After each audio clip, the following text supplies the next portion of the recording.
Welcome to Not So Quiet on the Western Front, the podcast where we lift the lid, bust the myths, and explore the incredible history of the First World War.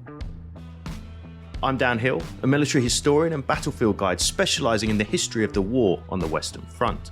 And I'm Dr. Spencer Jones, author and senior lecturer in war studies at the University of Wolverhampton. In this episode, along with guest historian Professor Matthias Strohn, we'll take a longer-weighted look at the story of the German army in the First World War, from those first vital days of 1914 through the gruelling battles of trench warfare and the massive assaults of 1918. We'll discuss just how the German army fought, adapted, and sustained 4 years of combat on the Western Front. Oh, hello, Dan. Always a pleasure to be joining you, and a special pleasure today to be joining a special guest who's joining us from our sister podcast, Both Sides of the Wire.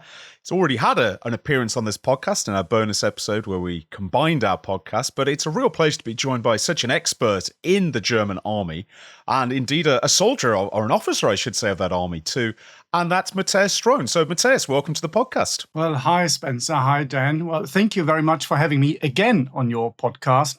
Absolute delight. I keep listening to yours while trying to learn what I can steal from your podcast for hours. So it's brilliant to be back. And brilliant to have you back as well, because we're going to be discussing, as we just said in the opening paragraph, this is, of all the things, all the topics that get requested in our inbox.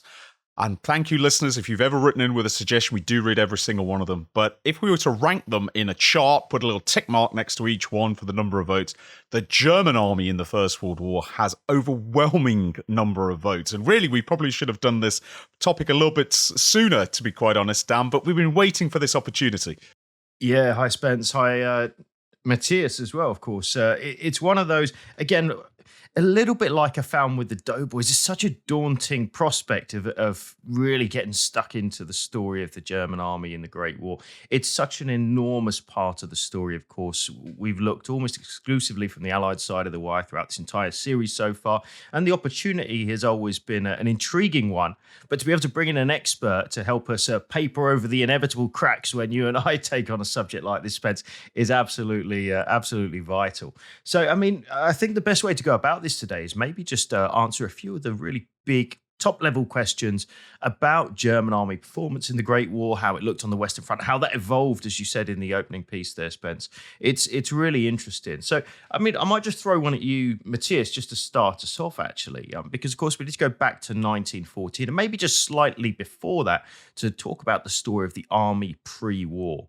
How exactly, we know the story from, at least in Western eyes, of the German army being huge, having some kind of residual military experience, and being numerically very strong. But what's the reality? Is it really as we see it in Western eyes? It probably isn't, to be perfectly honest. So when you look at the German army in 1914, first of all, unlike the British army, but like the French army, it's based on conscription. So that, of course, immediately gives you a lot of numbers. But when you look at how the Germans do conscription, they don't conscript everyone they could conscript. And there are a number of reasons for that. The first one is, as always, money. There isn't enough money in the German system to recruit everybody. There is also the hesitancy in the higher echelons of the military, because they don't really want to bring in lots of people from the cities, from the towns, workers, because they think they're all infested with these ideas of socialism. You don't want to have these in the army. So what they prefer is peasants that they can draft. And it's only about 50% of these people they could draft per year actually do get drafted. So when you look at the actual numbers, Germany is much larger than France in numbers, about 20 million more people in 1914. But the armies are pretty much the same, because the German army only recruits about 50% of the people it could conscript. That is very, very different in France. So yes, you do have a relatively large military, but that's mainly because Germany is a very big country. And it's in 1912, 1913 that Ludendorff, who of course plays a very important role in the First World War, he more or less pushes through an enlargement, a reform in the army, which gives the army a few more army corps, because everybody realizes that within the growing threats around Germany, whether that's France or whether that's Russia, the army wouldn't be big enough to fight successfully in a two-front war. So it's actually not as good as some people think. That's an interesting point, and one that I think for a British audience and a British English-speaking audience, imbuing perhaps in some ways the image that the German army projects of itself prior to the war, very military efficient, very formidable. It's interesting just from my research on the British army before World War One that there's definitely a core within the British army of officers and some politicians who really admire the German army and say, well, our army should be more like the Germans. And it's interesting the number of smaller powers or rising powers like Japan who sort of see Germany as the model to follow. And one thing that I think you've laid out some of its, not exactly limitations, but some elements of it that perhaps don't quite match the image. But what do you think are its strengths? What really makes the German army the formidable force that ultimately it will prove in the war? Well, the first thing that we need to say is when we talk about the German army, that doesn't exist, because you have 4 different types of army or armies. So the big one there, of course, is the Prussian one. The second largest one is the Bavarian one. Then you've got Württemberg and Saxony. These are, during peacetime, standalone armies. They're leaning towards Prussia, but they are independent. That in itself is quite interesting and tells you an awful lot about how Germany is organized at that particular time. When you look at the strength of the German army, well, first of all, it's the training. And the German army here, of course, has an advantage over, for example, the French and in particular the British, because the Germans know that when war breaks out, this is going to be a big war. This is going to be a continental major conflict. And this is the only war they really need to worry about, they really need to prepare for. So very different from, for example, the British army that needs to look at colonial warfare, imperial policing, and then also do stuff potentially in Europe. The Germans don't have that. That means the training and also the equipment is very much geared towards this big war. And when you look, for example, at equipment, what the Germans are very good at in 1914, that's particularly the artillery and heavy artillery.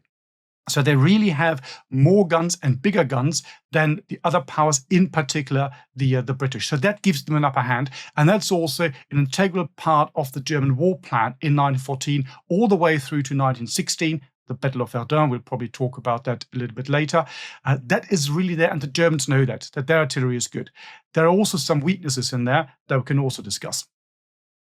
That's a really good point there you make, Matthias. I think the general idea, actually, when we talk, you raised the point of planning there in German war plans. And as you rightly say, it's only really a focus on that continental large-scale combat, whereas the Brits particularly have got other things to consider. Just talking about the general idea of planning in 1914, even prior to that, because, of course, famously, von Schlieffen doesn't live to see his plan enacted. But how would you rate that first 1914 style planning? And in fact, how would you rate German general staff generally on the eve of war in 1914? I think here you need to distinguish. On the one hand, you've got the operational staff work. And I think that in the German army is very, very good, because the Germans have a very strict, very efficient way of training and also educating the staff officers. So that works really, really well. They send people to the academies. Everyone basically thinks the same, which makes it possible to come to conclusions relatively quickly. There's a fundamental difference, I would argue, in particular to the British system and the German system also, because it is concentrating on this continental European war, knows exactly what it needs to do. It's thinking in large formations. The British in particular, they don't. Spencer, you know this much more better than I do. They fight different types of wars. That's what the Germans are really quite good at. So the underlying staff work behind that is very good. Sometimes also quite boring. So the unsung heroes of the German staff system 1914 are the guys from the transport unit or the transport branch of the general staff, because they come up with the mobilization plans. And that really is quite dull when you look at it. It must have been quite dull when they put it together, but absolutely essential. Because the Germans thought that, well, using, of course, German efficiency, they would be able to mobilize their armies faster than the enemy and then invade. And we'll come back to that probably in a minute. When you look at the actual plan that they have, and you already mentioned the word, the Schlieffen plan, the plan that they set in motion in 1914 is an adapted version of the Schlieffen plan. So Schlieffen, apparently on his deathbed, said, well, make sure that the right wing is strong. His successor in 1914, Moltke, he's watered it down and he's moved more troops to the left flank basically protecting Alsace and Lorraine. The idea behind that, from a pure military point of view, you can understand, and it's relatively sound. You need to make sure that you defeat one enemy quickly. Up to 1912, the Germans have two plans. One is the plan against France. The other one is the plan against Russia. They then drop that, the one against Russia, because they say there's not much point in invading Russia. Napoleon has shown us this. You basically get lost in these vast areas of Russia, and you're going to be chasing the Russian army. You're not going to win. So the only real aim and chance that you have is to go west, defeat the French very quickly, and then see what happens. And the German war plan after this basically is not very specific. And it says, well, let's see what happens. Probably some sort of fight against the Russians. The problem that you have, and that is one of the weaknesses of German military officers all the way up to 1945, is that they only think in military terms. So Schlieffen is given a military problem, how to defeat France. And he comes to a military solution. And that means going through Belgium, invading Belgium, and then, of course, the right hook going into France. Completely neglecting, forgetting about, not paying attention to the political consequences. What does that mean, for example, for Britain? Because everyone knows Britain is going to come to the war. They don't look at this. And that really is one of the fundamental weaknesses that you find not only in the First World War, but all the way up to 1945. That's just really interesting, and it's something that we've mentioned on the podcast, Dan and I, about this old saying, impossible to trace its origins. If you want to know about tactics, talk to the Germans. If you want to know about logistics, talk to the Americans. Want to know about strategy, talk to the British. And it's interesting that there's some criticism of British strategy, or rather lack of it. Britain calls an emergency meeting actually the day after the war's declared and says, well, what are we going to do? What's our plan? It looks quite amateur, but it's interesting that from that, a strategy that basically works for the First World War, blockade Germany, try and cut Germany off from trade, keep Britain's allies fighting, raise an army that hopefully is going to be powerful enough by about 1917, is basically created within 48 hours and then held through. So it's done in an amateurish fashion, but it's strategically quite a good vision. Whereas, I think that's a great point, that the Germans are facing a strategic problem and applying a military solution to it. It's that old saying, if all you've got is a hammer, every problem looks like a nail. But I have to say, it's a pretty big hammer that the Germans are wielding in 1914. That is very true. And of course, you also need to understand German military tradition in this. So you can go all the way back to perhaps Frederick the Great and the 18th century. The strategic situation for the Germans hasn't really changed. So what they need to do is they need to achieve a quick military solution to a political problem, because they know that surrounded by enemies, they will not win a long war. So they really need to go in there, all guns blazing, and defeat the enemy like a boxer. So you need to make sure that you knock out your opponent in the first round. If the opponent is still standing in round 9, you've got a massive problem. And that's why they concentrate very much on that military solution rather than looking at the bigger political stuff, which, of course, as we then know from 1914 onwards, is a problem. Because when the German war plan fails in 1914 after the Battle of the Marne, basically the Germans, you might argue, perhaps even have lost the war. And the Germans are quite clear. When you then look at Moltke's successor, Falkenhayn, he says in late 1914, early 1915, Germany cannot win the war militarily alone. We need to come to a political solution. And that really puzzles everybody, because nobody had thought about these political implications. So really, really quite confusing. Well, I like the fact that you've brought that up there, and we were certainly going to touch on it as we go through in terms of at what point is the war unwinnable for Germany. We'll maybe come back to that question shortly. But in order to get there, let's just have a quick look back at the early days of the fighting in terms of once the adapted Schlieffen plan is operated, the first big sickle cut comes in through through the Ardennes, eventually round into Belgium and France, of course, capturing huge swathes of territory in doing so. But the analogy that Spence used on this podcast a number of times is putting grit into the engine of the German war machine by small yet important holding actions. We look at things like Liège and various episodes like that. Now, we know, interestingly, that the Germans have got some real ace cards to play, such as the Krupp very super heavy guns, which are going to effectively draw the teeth of the national defense, national redoubt system in Belgium. But at what point can you identify any specific points, Matthias, where you feel that the Schlieffen Plan starts to come unstuck? Or is it really doomed for failure from the start? Well, if you look at the bigger strategic picture, I personally would argue that the plan isn't sound in 1914, because this idea that you could defeat an army and its allies, so the French army plus its allies, in a campaign that lasts about 6 to 8 weeks is just basically impossible.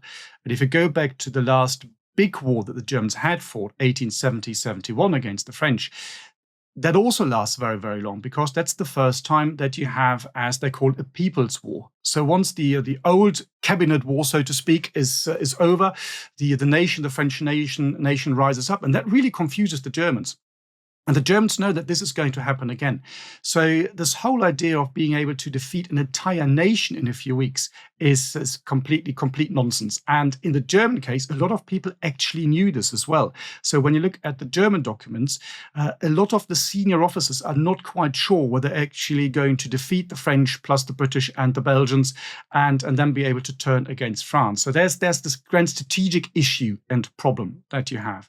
That's the first one. When you look then at the operational execution of the plan, well, I would personally say where you really have the problem is before you actually get to the Battle of the Marne. Because when you look at the original plan, the idea was that the German army or armies would swing round to the west of Paris and then crush in particular, the French army against the German forces standing in Alsace and Lorraine and further to the north.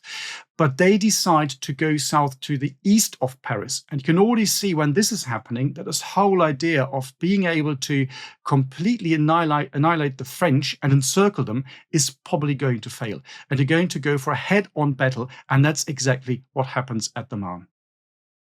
Well, of course, the Marne is something that we have covered in previous episodes and is, I think, much overlooked in British eyes, particularly because of a fairly limited involvement. But ultimately, we're going to see as a result of the Marne the settling down into a new phase of warfare, trench warfare, which I think there's maybe an argument here, Spence, at least from what we've discussed previously, to say that German performance in the early part of that settling of trench warfare, and particularly going into early 1915, is very strong. I mean, we've looked previously at things like Aubers Ridge, we've looked at even offensive actions at Second Ypres. Spence, what do you think in terms of the German performance in the early part of 1915 once this new style of warfare develops? It's an interesting point, and I'm going to very carefully dodge your question, Dan, and talk about it from an Allied perspective and throw it to Matthias. Very conscious of where the expert is on this podcast. I think there's a few factors here. One, you've got a change in the nature of warfare. You've got positional warfare, where certainly in 1914 and 15, as we've discussed, all the advantages lie with the defender. Listeners, if you listen to our early episodes and you weren't haunted by the idea that the British are sending infantry into the attack in 1914 against barbed wire trenches, carrying quite literally sackcloth that they're supposed to throw over the barbed wire and then climb over it using a sack. If you're not horrified by that amateurness, then you need to go back and re-listen to those episodes, because the British and the French are not prepared for the level of defenses they're facing. They don't have any experience facing a continuous front like this. Nobody here does. It's completely new. So the advantages lie with the defender. I think as well, the French army has suffered a horrendous year in 1914, enormous casualties, perhaps 300,000 dead, and perhaps 1 million wounded. The worst period of French military history in terms of raw casualties. The British army, very small and professional. It's really had its heart torn out. It's by the end of 1914, it suffered 95,000 casualties, tiny compared to the French, but in a small army, a really devastating blow. So the Allies, the Western Allies, are in a vulnerable position. Their armies have been really badly blooded. They're fighting in a period of the war where all the advantages lie with the defender. But to turn this, so that's the sort of the background of the Allies. But the Germans do seem to adapt very quickly, even though there are advantages to defending in 1915, clear advantages.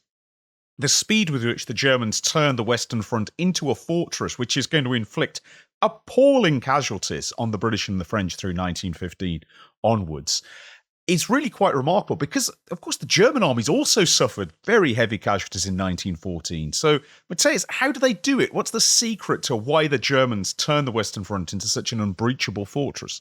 Well, I think the first point is that, and you already made it, Spence, that of course the Germans lose an awful lot of men as well. And sometimes we overlook that. So 1914, 1915 are extremely bloody years for the German army as well. You then talked about the power of the defense, and that is absolutely right, because the Germans can choose the terrain. And that means that for most of the war, the Germans sit on the high ground with all the benefits that that brings. Also, the equipment that they have, coming back, for example, to artillery. Artillery, of course, can be used in an offensive, but also in a defensive role. And if you have more artillery than the enemy, that already gives you an upper hand. So these are some of the advantages. There is also one, I would argue, which takes us perhaps a little bit away from the pure military history. And when you look at German society at that particular time, you have, compared to most other nations, a more highly educated population. And in particular, that meant you had a very, very high number of engineers. And of course, you can use these to build defensive works as well. So there's another strong point of the Germans. When you look at how the Germans fight and what the German military actually think about their own positions in 1914 and early 1915, they're actually not quite happy themselves, because the order comes out that they should only prepare in late 1914 rudimentary positions, because the idea is that very, very soon the German army would be on the attack again. So if you dig in too deep, that takes away the offensive spirit. And the 13th Regiment from Münster, my hometown, when it builds the first trenches, it actually states in the regimental history that these trench positions were not chosen in accordance with the law of war, because they're not in good positions, they're not on rearward positions, and they complain about this. But they've been ordered to dig in where they stood and where their offensive came to a halt. So again, it's a bit of a mixed bag that you find here. But generally speaking, and particularly compared to the Allies, yes, they do have the upper hand. And from 1915 onwards, the German defensive system then becomes much more systematic, much deeper, and much cleverer as they go along. And there are some changes in the doctrine as well that come out, and that's then incorporated in 1915.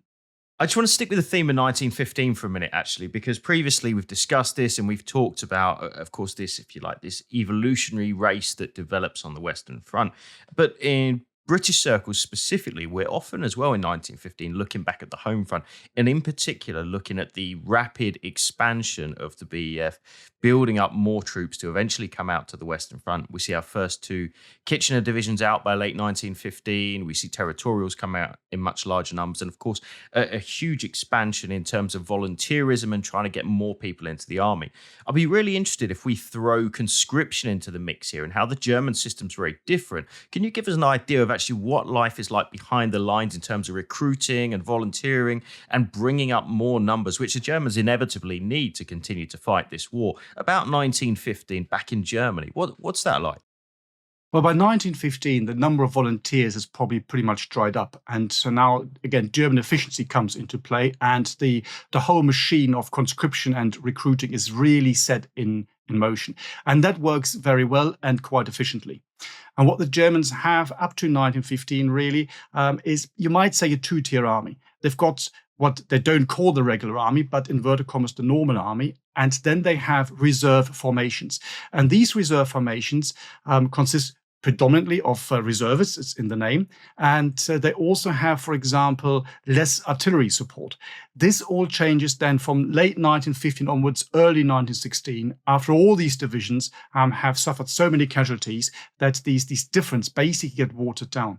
But in 1914, 1915, you still see that. So if you have a reserve division, they are much weaker. The troops tend to be slightly older than in the regular ones. Even in the regular ones, you have about half of the troops are not regulars, but are people that had served with the colours and probably within the last 1 or 2 years had finished their military service and then are brought back. So these people are still relatively fresh.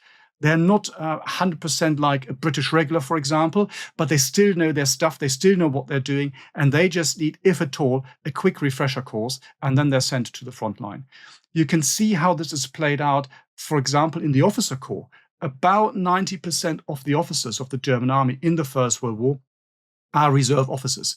So the number of regular officers is actually quite small. And most of them, particularly the junior ones, die in the battles of 1914 and 15. So it's really the reserve officer corps that keeps the army going.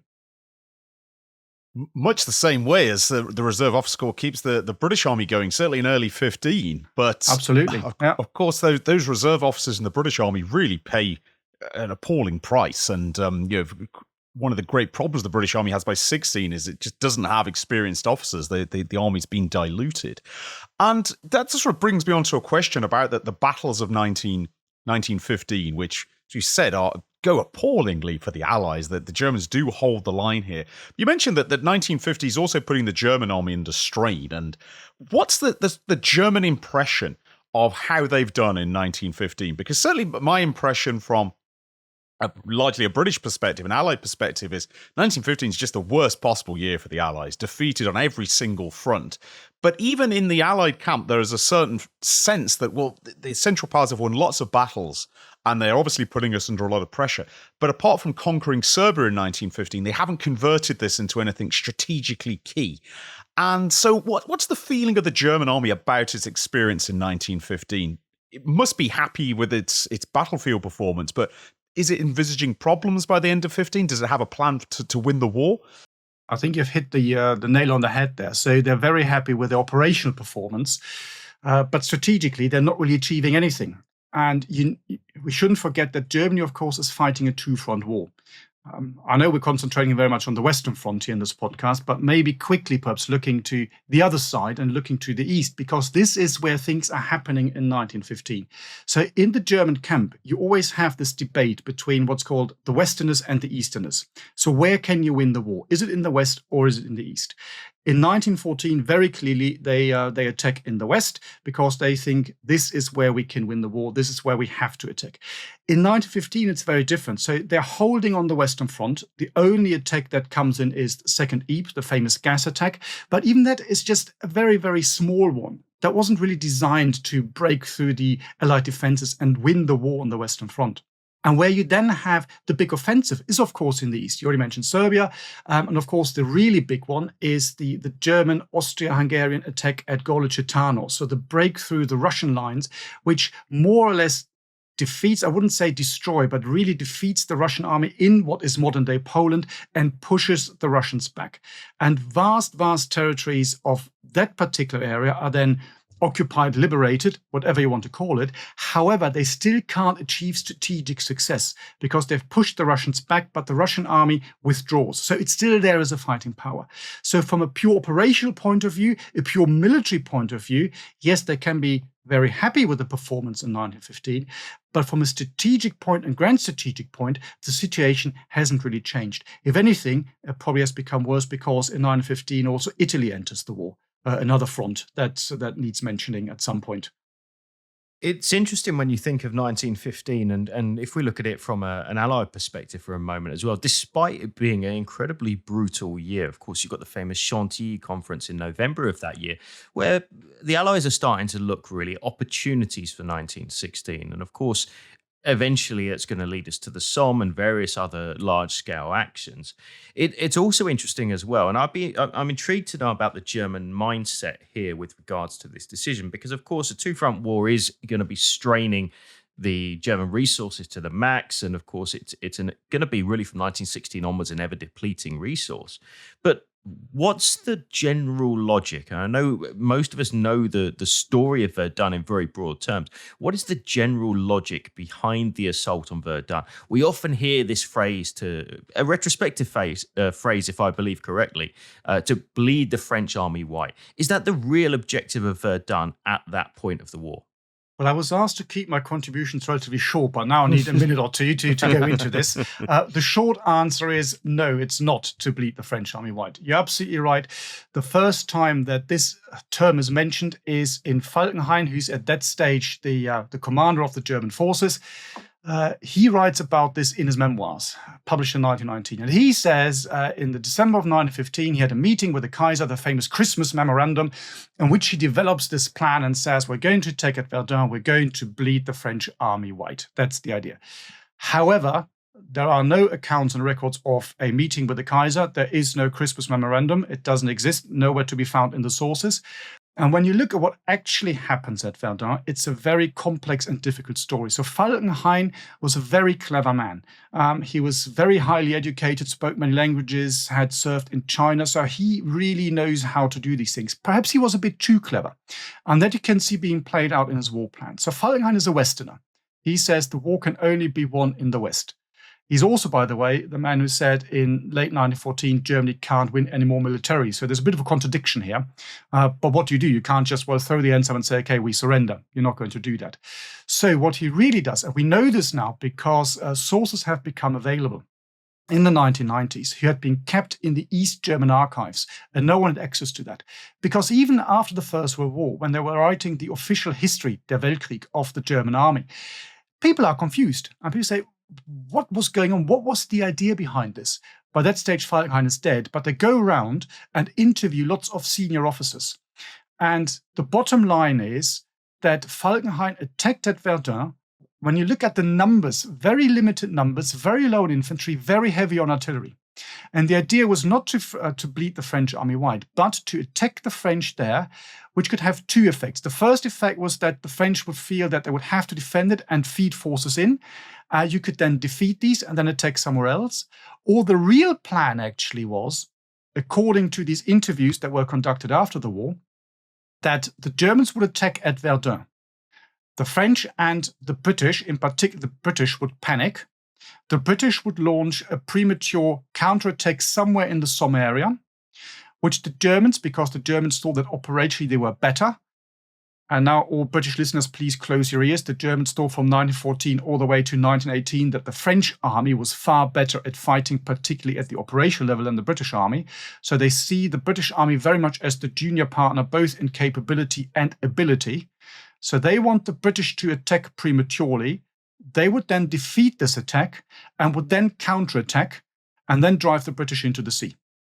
That is the idea, because to Falkenhayn, Britain is the main enemy. He says, we can deal with the French. We've done it before, 1870, 71. Good German tradition to fight against France. Britain is a bit difficult and it's a bit different. So that's the whole idea. And the plan really falls to pieces because it's mainly the French. Joffre says, no, we can hold at Verdun. Even if they do break through, well, look at this. There is no strategic objective. You might say, I would argue, again, Spence and Dan, you know that better than I do, from the Allied side, we look at the Somme. What's the strategic objective? It's a bit like this. And the British are relatively keen to launch this offensive. Haig, again, Spencer, you know much more about this than I do, but it's the French who are holding them back. And because that doesn't really happen, the German plan then basically falters and collapses. And what you then have, because you have the Chantilly conference and you have the coordinated attacks, you have, for example, the Brusilov offensive in the east, which leads to the collapse of the Austro-Hungarian army. And the Germans need to transfer quite a lot of troops. So they've got about 20 to 25 divisions in the reserve, which they want to use for this counterattack. They have to transfer quite a few of those, 12 to 15, to the Eastern Front. So this operational reserves just basically melts like snow in the sun. They simply don't have these forces to do that. But that's the original plan. So it's an indirect approach, you might say, attack the French to then defeat the British. Once the British have been driven into the sea, then turn around, and then you only have to deal with one major enemy, and that's the French. And that can be done. That's the thinking behind it. And that's really interesting to hear the strategic side of this, because you say the Verdun is a more complex strategic option than commonly perceived. It's not nihilistic. It does have some strategic underpinning behind it. But in a way, I suppose the Central Powers in 1916 that had the strategic initiative ripped away from them, because the Allies are launching, and we've discussed this on the podcast before, the general offensive of offensives more or less at the same time throughout the summer. And so something that strikes me is from the Verdun vision, if you will, the Germans almost end up with the worst of both possible worlds. They do ultimately draw a British counterattack that was going to happen anyway as part of the general offensive. The counterattack, as bloody and ghastly as that first day is, it keeps going. That the British don't recoil. They keep attacking, and you keep putting the Germans under pressure. And the Germans are also knee-deep in Verdun as well. And so the worst of both worlds seem to come from this. You end up fighting two really massive battles on the Western Front at the same time. But what's striking to me looking at this through the lens of the British perspective, and what was striking to the British as well, certainly in the aftermath of this, is the Germans do it. although certainly by September 1916, and correct me if I'm wrong on this, Matthias, but I understand the Germans are feeling the strain by September 16, especially on the Somme period where the Allies are a bit more ascendant on that battlefield. Germans are under a tremendous strain across the Western Front. Of course, they change Falkenhayn, they change the bowler. I believe he ends up in the Ottoman Empire a little bit later. The situation's really, really severe. They're under huge pressure, and yet the line more or less holds. For all the effort the Allies throw in at the Somme, the line goes forward 5 miles at the cost of staggering numbers of British and French casualties. And so going to say, pitch a question to you. First of all, do you think that the whole Verdun concept was ultimately a strategic folly?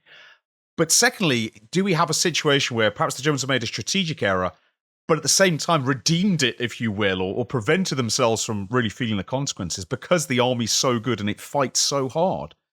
Well, there's a lot to it. Well, first of all, when you look at Falkenhayn and the Verdun plan, of course, he got a lot of flack for it afterwards. And as you say, he's then sacked because of the Verdun, what you might say, disaster.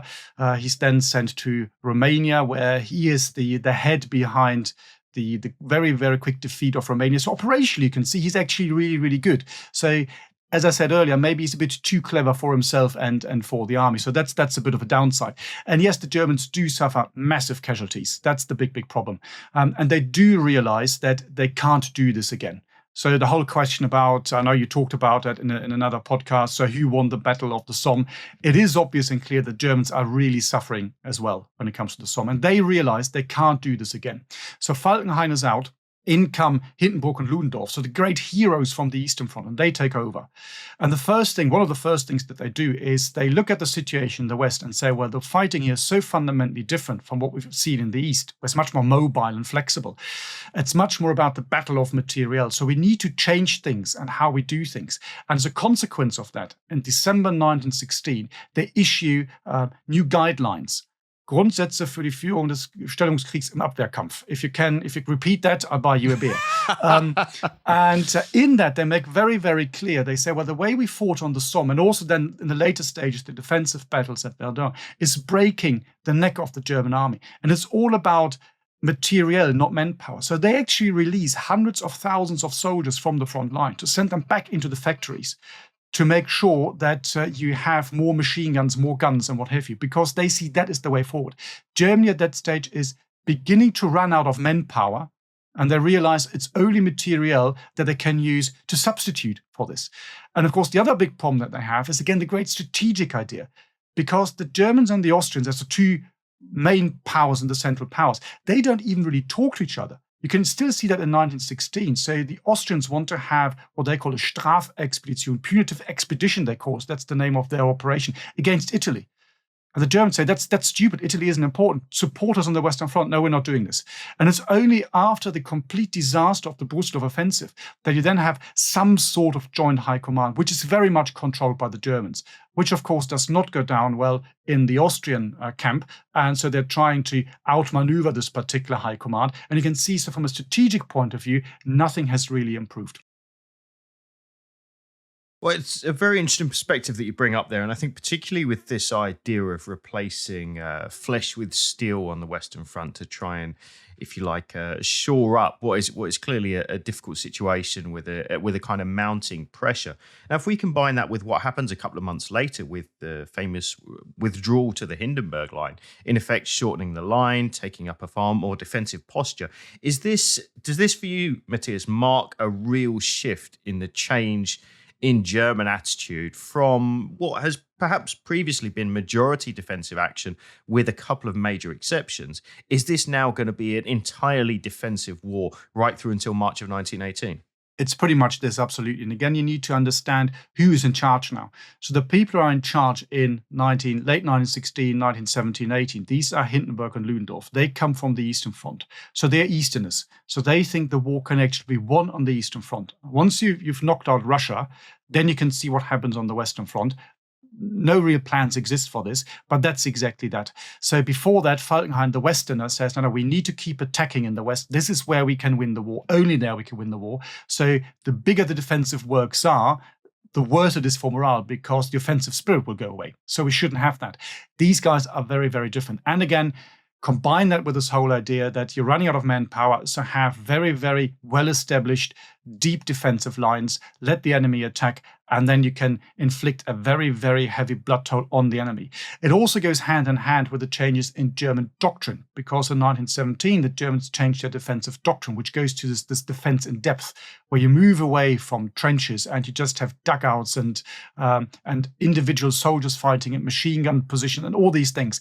But so you're moving away from the whole idea of having trenches, because again, trenches inflict casualties because the enemy know exactly where the trenches are. So it goes hand in hand. But yes, you're absolutely right. So you've got a very big strategic shift. And you might say, for the first time, really, this whole debate between the Westerners and the Easterners is really decided and cemented in concrete, you might say, because you've got I would call the Siegfried-Linie, the Hindenburg line, whatever you want to call it. But that's the embodiment of that thinking. Absolutely right. I'm glad you brought up steel and concrete, because we discussed this previously on the podcast, that the First World War is this constant learning race that both sides are competing with each other for innovation, for new methods, for new tactics to breach the defenses. And just as one side appears dominant, here comes a new method that's going to change it. And we see this a lot in 1916.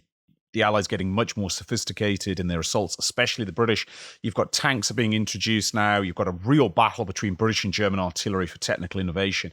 And certainly at the end of 1916, I think both the British and the French are quite confident militarily, not politically, it has to be said. The politicians are not very happy about the situation. But the militaries, there's a sort of quiet confidence to say, okay, well, the Somme was a bloodbath, but we know we've been dealt a huge blow to the Germans too, and we think we can do it again. And the Allied plans at the end of 1916 are to renew the Battle of the Somme.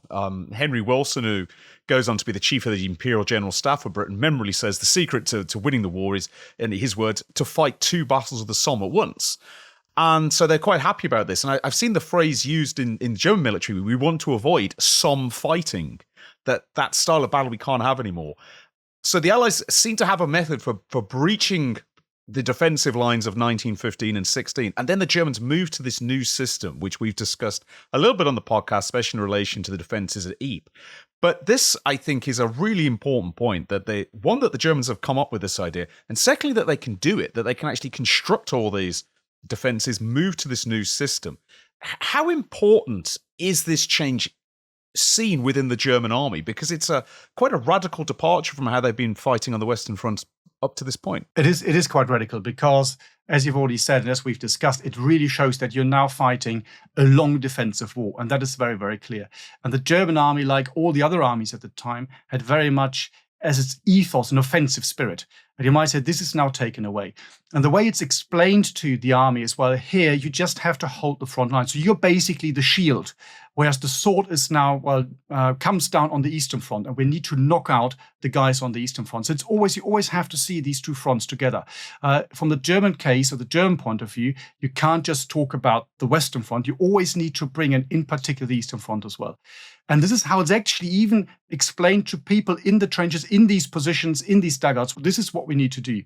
So grind your teeth, hold out. The decision is being fought out in the East. Once that's done, we can then go for the decision in the West. And this is what they believe is the best thing. And this is what they push through. And together with that, not only do they have all this concrete and the positions and the dugouts, they also completely changed the way they fight. We've already briefly addressed it. It's the defense in depth, which is designed to inflict heavy casualties, which is also designed to avoid casualties on your own side. And again, it's very interesting when you look at why the Germans come up with this and how they implement this. This is all to do with mission command. So we always have this idea that the German army in both world wars is these corporals goose-stepping up and down, shouting orders, and people just marching forward. Far from it. The German army, both in World War I and World War II, is what you might call a thinking army. I would always say, having gone through a conscript system myself, conscript armies are on the whole the more intelligent armies because you get clever people in. It's also an army that learns from the bottom up. So you get all these ideas and they're pushed up through the chain of command. They're very receptive to learning. That's then put into official doctrine and pushed down again. And if you don't have mission command, you can't really conduct this defense in depth. And that's, as far as I understand, again, Spencer, you might correct me, is one of the big problems that the British face when they're then hit by the German offensive, because they try to imitate this, but it's not really working. So again, there are lots of different factors here that come into play. And if you look at mission command, again, you could make the whole thing, the whole package a bit bigger. This is not only about military training. This is also about society, how society works. And again, this whole idea that Germany consisted of lots of reserve lieutenants goose-stepping up and down is completely wrong. There are lots of accounts from even before the war where there are lots of troubles and tensions between the wider public and the military. So there's a lot of that going on as well. So this is a relatively highly educated society. And with that, you can do things like this. I find this metaphor that you used there, Matthias, the sword and shield, really excellent. Of course, famously used to describe the Normandy campaign as well. But the concept, I think, is particularly fascinating. And the way that I see it, at least from my way of thinking, is, of course, this shield that is the Western Front is there to absorb these blows. Although what it's hoping is that as it's absorbing these blows, that shield is not getting chipped away more than can be managed, little by little. And of course, we do see these sustained attacks. We see, of course, a major French attack in the early part of 1917. We see the Battle of Arras from a British perspective, which includes Vimy Ridge. And then later on, we're going to see Messines, which I think we can maybe come back to very briefly. What really intrigues me, though, is, of course, because we need to think a little bit more away from the Western Front as well when describing what goes on, is what happens between the sword and the shield at that point, the area in the middle, because there are two things that I'd just love to get your opinion on. The first we've spoken about fairly recently, which is the re-establishment of unrestricted submarine warfare. And the second is now starting to feel the pinch of Allied naval blockades. Now, my question about these, are these two things absolutely undermining the concept of sword and shield on the fighting fronts, or is that not quite taking hold enough at this point? It's not really undermining it. So when you look at the whole idea of unrestricted U-boat warfare, so the first time this idea comes really up is when Falkenhayn comes up with the plans for Verdun. So we already talked about this whole idea, what he wants to achieve. But he says it's very difficult to directly attack the British. So the only way you can do this is by having U-boat warfare, because they bring together an awful lot of very, very clever statisticians and scientists, and they throw around some figures and sums and come to the conclusion that, yes, well, we can starve Britain out and Britain will have to surrender. As we know, it's not going to happen. And he says the naval arm, so to speak, goes hand in hand with the land arm. So it's the first time that in German thinking that actually happens, because before that, the Navy is there but doesn't really play a role. It's more a prestige object. And it's also an internal project because it's a German Navy. So it's not a Prussian Navy, Bavarian Navy, it's the German Navy. It's the embodiment of the new united Germany. That's why, for political reasons, it's very, very important. And Falkenhayn is the first one who brings these two together.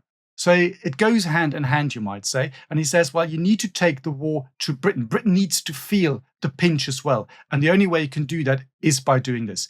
And also, of course, the positive effect of that would be if you can not only starve Britain out, but also make sure that material can't be sent, for example, from America to Britain or from Britain to France. That, of course, helps the army as well fighting in France, because they simply don't have engaged these men, this material, because that all went down in the channel.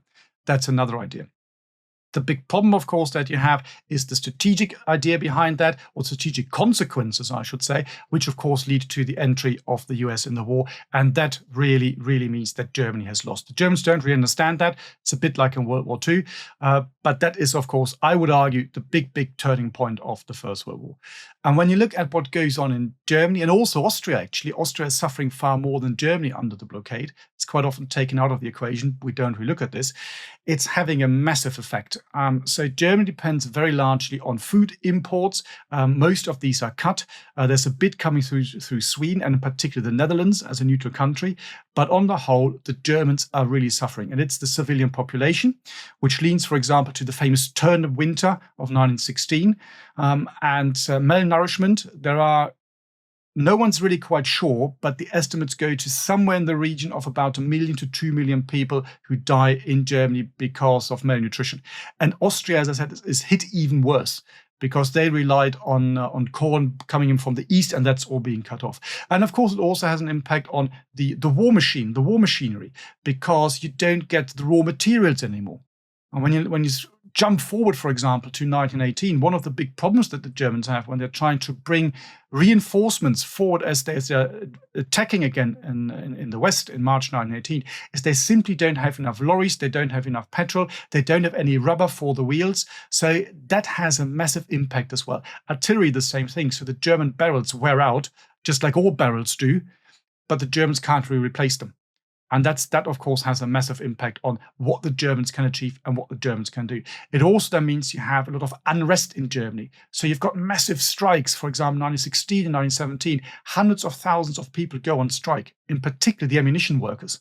And that, of course, sends shockwaves through Germany. Oh my God, if they are on strike, how can we win this? How can we continue the fight? So all sorts of implications and impacts. And in a nutshell, the blockade worked really, really well. I would say, to be perfectly honest, it was a pretty nasty thing because it killed about 1 million to 2 million. No one's really quite sure, civilians, but it did achieve its aim. Interesting points, especially regarding the war effectively being lost, certainly at a strategic level once the Americans enter the war, which of course they're brought into the war by Germany's own strategic decision-making. And I see this theme that keeps cropping up that you laid out right at the start. The Germans try and solve strategic problems purely through military solutions. There's not a lot of crafty diplomacy underpinning any of this, and bringing the Americans in is, of course, a huge problem. And it's one that we've discussed a lot. We've just finished, of course, a long series within the series about the Doughboys, and there's a particular metaphor, Dan, you like to use, which always sticks with me, that once America has declared war, it's as if a stopwatch appears somewhere and starts counting down. And once that stopwatch runs out of time, there's going to be so many Americans on the Western Front that there's just not going to be a prospect that Germany can overcome this. And so I think that the German army, it seems to me, Matthias, gets stuck in this quite deadly position where defensively in 1917, it's well absorbed a lot of the lessons from 1916. It's absorbed the lessons of the Somme. We see so much of this at the Third Ypres or Passchendaele campaign that the Germans absorb everything that the British can throw at them. And my God, the British really do throw everything at those ridges. German line holds. I believe Ludendorff refers to it as Germany's greatest defensive victory of the war. And given the consequences, if Ypres had been, or the ridge has been taken, you can see why he would say that. And yet, all this tremendous sacrifice, tremendous defensive fighting on the Western Front, in some ways, it's for naught because the Americans are coming and they're bringing this huge body of manpower. And so this is going to prompt Germany to take the biggest gamble probably since 1914 and try and win the war in one fell swoop. Can you talk a little bit about the strategic underpinning about what Ludendorff hopes to achieve with this offensive and whether you think it's got any even vague prospects of success? Well, again, let's widen the angle a little bit and very, very briefly only look at the Eastern Front, because in 1917, Russia is defeated and Germany is victorious together with the Austrians on the Eastern Front. And of course, that opens new ideas, new doors. And you look at the map, and as you already said, Ludendorff and the Germans know the Americans are arriving.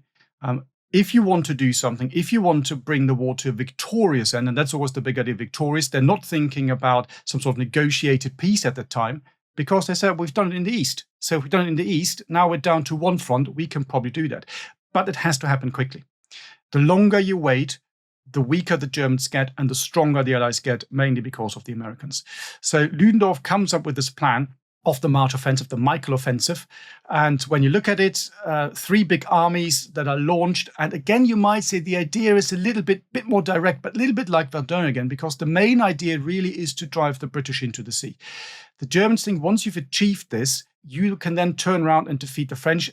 Open bracket, now you also have to deal with the Americans, but the Germans say at this stage they're not particularly battle hardened, they're not really quite good at fighting, so we can probably deal with them now, but it has to happen now.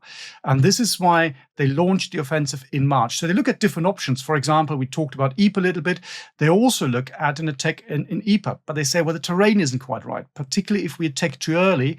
The ground's still too soft, too boggy, so we can't attack there. That's why they chose the area that they finally attack, in essence, going over the Somme battlefield and a bit further to the south as well. So it's a huge gamble. But as one of the German generals after the war wrote, what else could we have done? The alternative would have been that you either surrender, that's not on the card, because actually at that stage, it looks the strategic situation is probably the most favorable one from a pure military point of view it's ever been in the war, because Russia is out. In the long term, you will get lots of resources. You will get an awful lot of food from the east. So the British blockade is being outmaneuvered. So that all works in the Germans' favor. The alternative, which some people also suggest, was, well, let's stay put.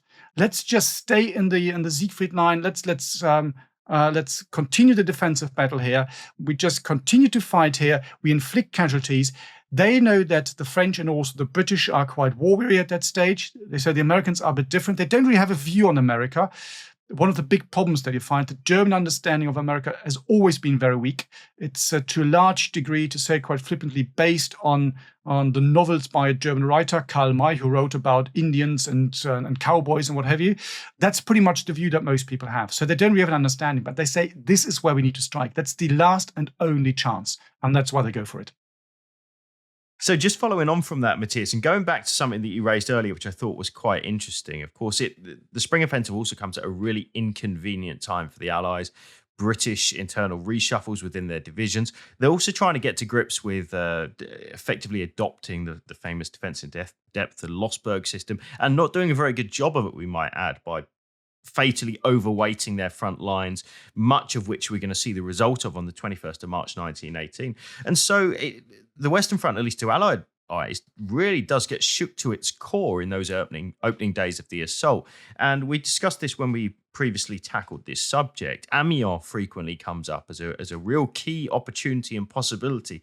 But is it true that there's a lack of direction really beyond those opening days as far as German strategy is concerned, in terms of what are we actually trying to achieve and how is it going to be applied to the men fighting on the battlefield? Is this a missed opportunity in those 21st to say 30th of March 1918? Well, there is a bit of a missed opportunity. And when you look at what Hindenburg and particularly Ludendorff want to achieve, in one of the last briefings before the operations actually started, so Ludendorff presents the plan. And Crown Prince Ruprecht of Bavaria, who's normally seen as one of the best military leaders in the German army at that particular time, he asks, okay, but what are we doing here? Where is the strategic aim? What's the point of this operation?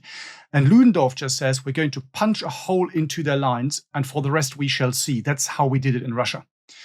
So Ludendorff says, whereas most other offensives up to that stage, whether they were German or also Allied, have this great strategic idea and strategic vision. But because they can't fight their way through the defensive system, they fall very, very, very quickly. And he says we need to do it the other way around. So we need to concentrate on the tactical victory first, so the break-in, the breakthrough, and then the exploitation, and then see where this takes us. And this is exactly what happens, because when you look at the way the March offensive then basically plays out, so you've got three armies, and the idea was that the center army was to be the main army, and then push to the west and then to the northwest to basically drive the British into the sea. The southern part of the operation is actually more successful. So they reinforce success and push into this area. And it's particularly the French, again, then looking at this and thinking, well, okay, this is brilliant for us because there is no strategic aim here. They can seize as much territory as they want. They're not going to win the war because there's nothing here. And that is the big, big problem. And Amiens is an interesting one because I know that comes up time and again, particularly when you talk to British historians and British people on the whole, that this was really the missed opportunity. After the war, a number of German generals are asked about this, and they all say, well, Amiens is completely irrelevant. Because even if you seize Amiens, well, just look at the geography, look at the ports where the ports are. Britain could have switched the supply lines very, very quickly. And this is why Amiens is not even mentioned in the German operational plan. Right or wrong, I'm not quite sure, but a very different view.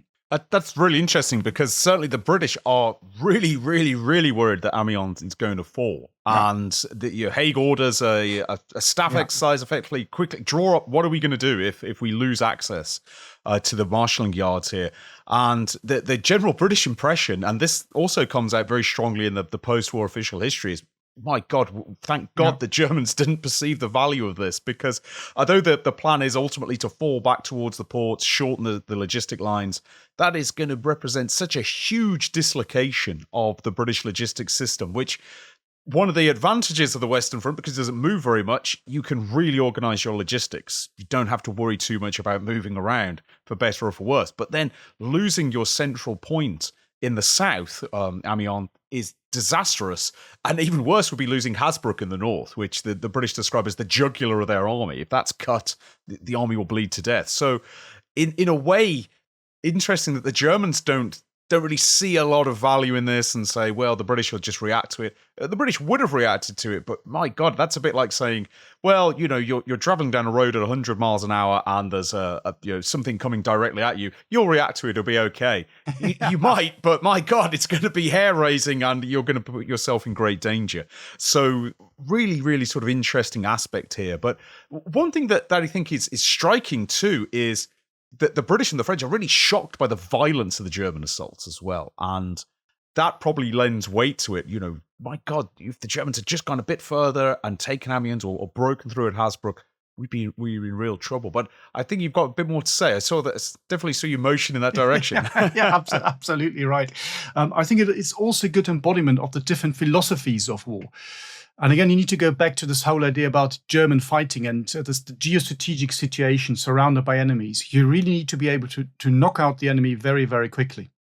And that means traditionally in the German sense, logistics isn't something you really pay an awful lot of attention to. It's all about the teeth arm because you need to go into battle. You need to defeat the enemy as quickly as possible and then see what happens. If you want to fight a long game in which material logistics is ever more important, you have lost anyway. Of course, by that stage, the First World War is very much a war of material.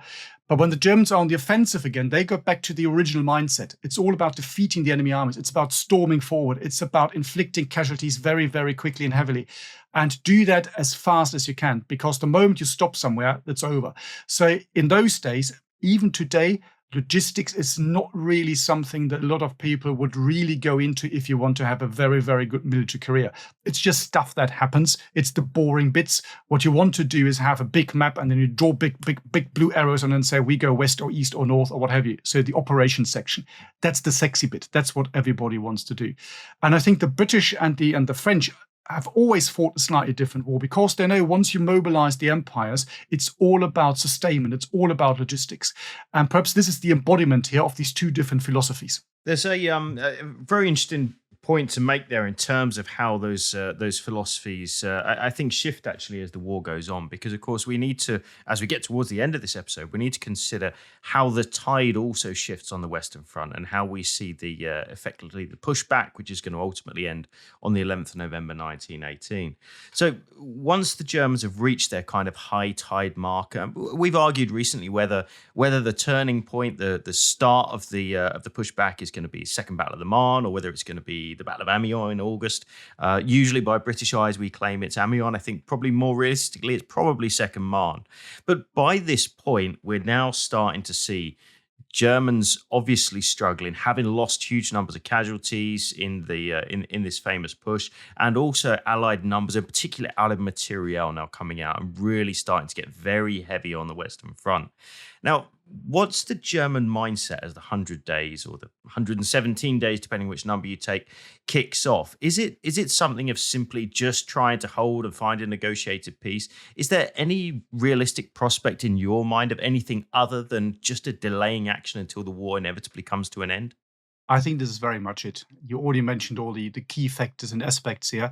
So casualties, so the first day of the offensive, the Germans lose over 80,000 men. So that's more than the British on the first day of the Somme. And the casualty numbers are simply staggering. And the Germans can't replace them. That, of course, is the big problem. The Allies have the Americans coming in, the Germans don't. What you then have is the Germans pretty much in open territory, no longer in these very well defended positions. So when they're then hit by the counteroffensive, it's relatively easy to unlock the German position. So here's some military reasons. You also have, of course, psychological reasons. So the Germans had been told that this is the last push. This is the push that brings the war to an end. And after that, Germany will be victorious. So one last push, let's all get together behind this, and then we've won the war. And suddenly they realize, well, the war isn't won. And from that moment onwards, whether it's in the military and also the political cycles, you see that, well, you know what, this is not going well, is it? And from that moment onwards, it's just, as you say, it's this delaying action. Not quite sure what can be achieved, what can be done. They're going back to this idea of if we keep fighting, we can then inflict more casualties and can come to some sort of negotiated peace.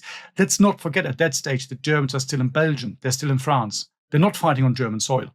There is this idea of going all the way back to the River Rhine and having a defensive line there. And I know the Allies are quite worried about this, because I think that would be very difficult to unlock this position there. So they're doing this, but from that point onwards, it's even more than before. It's just a desperate muddling through, I would say. Not ready yet to surrender. They still think we're strong enough to keep fighting, but they know they're not going to come out of this victorious.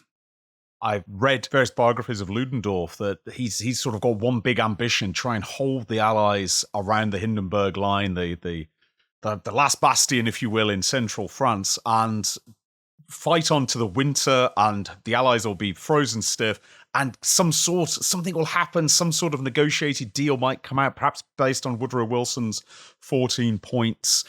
Obviously, it doesn't work. The Hindenburg Line's breached. The Allies continue to advance. But one thing it's striking, and it's something that we've revisited a lot when we were discussing the Doughboys, is even though by October 1918, the German army in the West is really on its last legs, you've got large-scale surrenders, equipment wearing out, barrel wear on the artillery, all kinds of problems.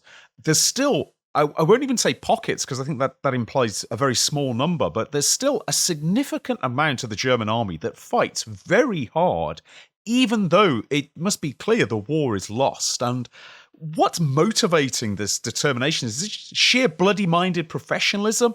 Is it still a hope that something might be salvaged from the war, or is it something else? Well, this really is a difficult thing, and lots of people and generations of historians have argued over this and tried to unpack this whole thing. What I think it is first of all, it's the professionalism that you mentioned. You're an army, you just don't surrender, you don't do this, particularly if you're still in enemy territory. Why would you? You keep on fighting. I think that's very important. Another fact that is very important by 1918 is you've gone through 4 years of very, very heavy fighting, hundreds of thousands of millions of casualties. Just in inverted commas, throwing all this away and saying, you know what, okay, we've lost, is nothing that you can sell to the army, or also the home front. So the home front, despite all these strikes that you have, holds out till November 1918. Only then you've got the revolutions in Germany. So there is still this idea that, yes, we're probably not going to win. But again, coming back to this quote I mentioned earlier, what else could we have done? You just keep on fighting, hoping for the best. I think that is pretty much it. That brings us, I think, to an interesting general concept here, to kind of round this, almost to bring it back to the very start of the podcast here. And the concept that's often put forward, really, and you made the point much earlier, Matthias, when we were talking about the ultimate failure of the Schlieffen Plan and the proclamation that the war was lost at that point. I wonder if we look at this concept of a two-front war, and perhaps that's not even correct. Maybe we should look at it as a three-front war, or even a four-front war, depending on which parameters you take. Was it inevitable in your mind, really, that once that very first shock of 1914, the Schlieffen Plan failing, doesn't come to pass, is it inevitable that Germany's going to lose this war? Again, one of the big questions, the $100,000 question here. My personal view is no. I think that the war was decided in 1917, and that is with the entry of the US. And when you look at the chronology here, so Germany declares unrestricted U-boat warfare, which brings the US into the war in April 1917. Shortly after that, you have the revolutions in Russia. If the Germans had foreseen that, which of course they didn't, and hadn't declared unrestricted U-boat warfare, the US hadn't come into the war. All great big what-ifs, so lots of interesting what-ifs books to be written about this. They then defeat the Russians on the Eastern Front, then turn to the West, and then you're facing the French and the British armies, who are also weakened, who are a bit weary of the war. The societies are, I wouldn't say collapsing, but you've got the same issues and problems that you find in Germany at the time. I think the outcome could have been very, very different. So I personally think that it's the summer or the spring of 1917, which really eventually turns the table. I know we've got a small but very dedicated group of listeners who are always asking us to do more about the war at sea, which is something that always interests me. Yeah. I feel you've set us up really neatly there for saying, is the turning point therefore the Battle of Jutland and the decision made by the German fleet, look, we can't beat the British fleet head on, we're going to have to try and do something else. Topic for a future discussion. Maybe we'll have you back on, Matthias, to discuss German naval strategy in the First World War. But interesting point that the 1917 is the year when Germany strategically it puts itself in a really difficult and unwinnable position.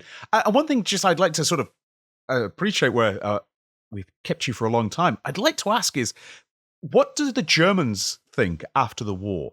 What does the German military think about how it's performed? Where does it think the blame lies as it analyzes what's happened in World War One? Well, the straightforward answer to this is that the German army, on the whole, thinks that it was superior to the enemies. It fought better. And again, British listeners, please close your ears. They particularly thought they were better than the British. To the Germans, when you read the after-action reports and also the analysis of the interwar period, they still see the French as the better, the more innovative, the stronger enemy. But of course, what you do find is, well, they lose. So that's a fact. But of course, it's very difficult for them to come to terms with it. And of course, this brings in this whole idea of the stab in the back, the Dolchstoßlegende, as it's called in German. So the German army is still fighting, is still standing in Belgium, is still fighting in France. And suddenly the revolution breaks out. Run by, so the saying goes, by Jews and communists and socialists. And because of that, the Kaiser abdicates, the home front collapses, and this is why you then have to make peace. So the slogan was that the army was undefeated in the field.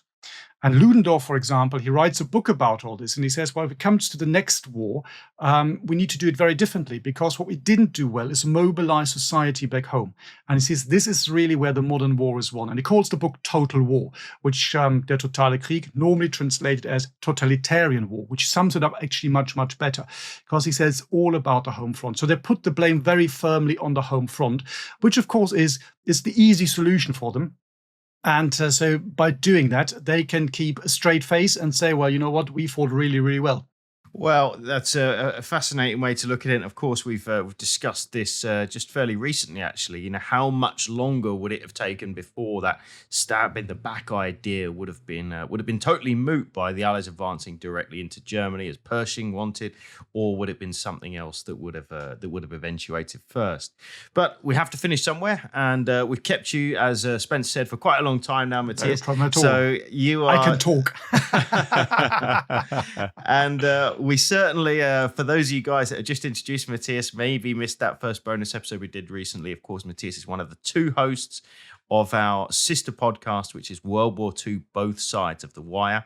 It's fairly new. It's out there. It's really exciting. Got loads of interest already. Matthias, give us just a 30 seconds on what people can expect if they come and join World War II, Both Sides of the Wire. What kind of thing do you and Jesse Alexander, the co-host, bring to that? I think there's two things. The first thing is the international side. So Jesse being Canadian, fluent in French, he now lives in Vienna. So he's got a very, very good global view, you might say, of things. And I, of course, come in and mainly talk about the German side or the Axis powers. So you get, it's in the title, isn't it? Both sides of the wire. So we give due diligence to both camps. That's the first thing. And the second thing is that we look at a number of the myths that have evolved around the Second World War. Each and every country, each and every army, each and every society has its own myths. But the moment you start looking at a battle, a campaign, a particular problem from the both sides, you can see that, of course, the truth is always very, very different from what you think it is. There's an awful lot of gray rather than black and white. And this is it. So we're trying to bust some of the myths that are out there.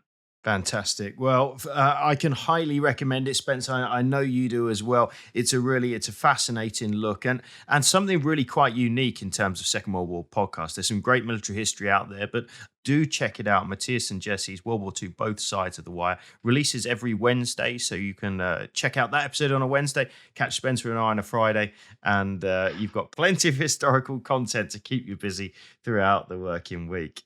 But ladies and gents, that brings us to the end of this episode. Thanks ever so much again for joining us. Special thanks to you, Matthias and Spence. As always, great talking to you. So that's it for this week.